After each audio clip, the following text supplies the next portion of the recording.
Hello everyone and welcome. This is Dawn. I'm so glad you could join me. Today I'm going to be using the Whimsy Stamps Sympathy Silhouette stamp set. This is a fabulous stamp set and you can purchase the dies separately. The dies cut out the words and the flowers, which is really nice. I'll also be using the mini slimline notched hot foil plates and the mini slimline notched dies. The dies fit around the hot foil plates perfectly, so you could cut them out after you're done hot foiling them. You could see how nice it fits around the edge of the hot foil plate. Today I'm going to share with you what I do when my hot foiling doesn't come out exactly the way I want it to. Let's face it, I'm sure I'm not the only one that has mishaps with their hot foiling, or maybe I am, I don't know. So let's get started so I can show you my little trick. I start out by taking a piece of Spellbinder Glimmer Silver Matte foil that I cut down to size, and then I heat up my Glimmer machine. I'm using the second largest hot foil die. I lay it flat side down on the Glimmer machine. I place the piece of foil on top of it, decorative side down.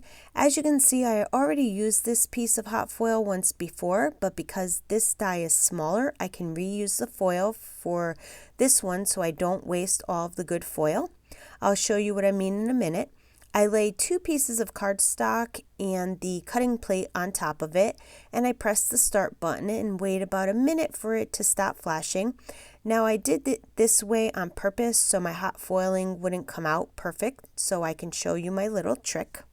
When the light stops flashing, I take the whole thing out of the Glimmer machine, and then I run it through my Spellbinder die cut machine, and I just kind of run it back and forth a couple of times, and then I put it back into my hot foil machine to keep it hot in case I want to foil some more. I take off the cutting plate and the extra piece of paper, and then I very carefully peel off the silver foil. As you can see, it came out pretty nice, but it didn't foil perfectly around the edges, but that's okay. We're going to fix it a little later on. I use the magnetic handle that comes with the machine to take the hot foil plate and let it cool down. Here I just want to show you that you can use this entire piece of foil without wasting any of it. You can just take all of these smaller hot foil plates and just keep running them through the hot foil machine until you use up all of the foil so you have no waste at all. Next, I'm going to use the second largest mini slimline die to cut it out. I just put it all around the border of the foil and I tape it down so it doesn't move around, and then I run it through my die cut machine. I'm going to do some ink blending in a small area only, so I put some painter's tape to make a rectangle where I want to ink blend. I use my ruler to make sure that I get a straight rectangle. I put tape down on both sides of my paper as well so that I don't get any ink where I don't want it to go. I also rub the painter's tape on my pants so it's not so sticky. Using my Distress Oxide inks, I start by putting some chipped sapphire on the bottom of the rectangle, and then I just kind of work my way up. And then I put some prize ribbon in the middle, and then I just put some blueprint sketch at the top, and I just keep ink blending until I have the desired look that I want.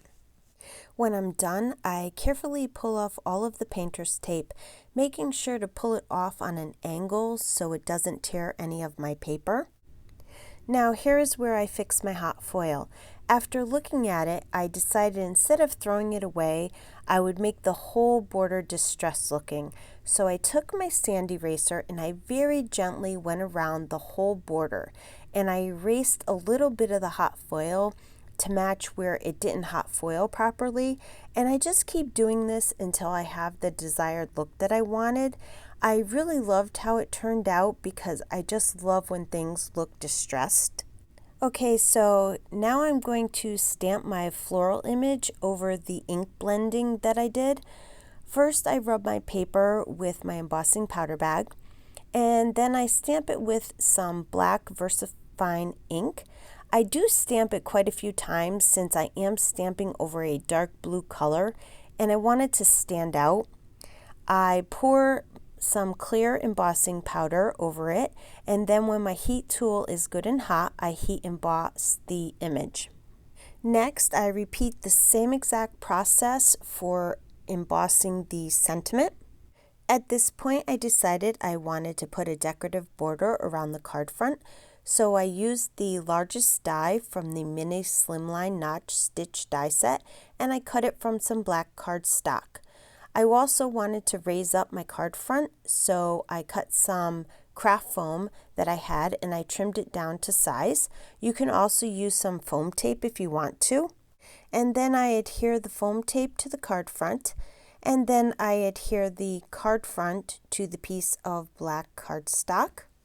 And then I adhered the card front to a piece of white cardstock that I cut to 6 1/8 by 6 1/2, and then I scored it at 3 1/4.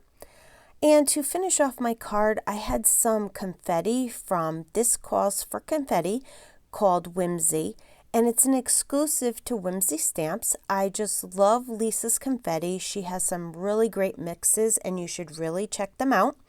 And I just adhere some randomly onto my card front. And that will complete my card for today. I want to thank you for joining me on the Whimsy Stamps YouTube channel. I hope you enjoyed my card. I would love for you to leave a comment below and let me know what you think. We would love for you to subscribe to the Whimsy Stamps channel and their other social media platforms so you don't miss out on any upcoming releases and great inspirational videos. Also, check out their website for all their new releases. As always, thanks for stopping by and have yourself a wonderful day.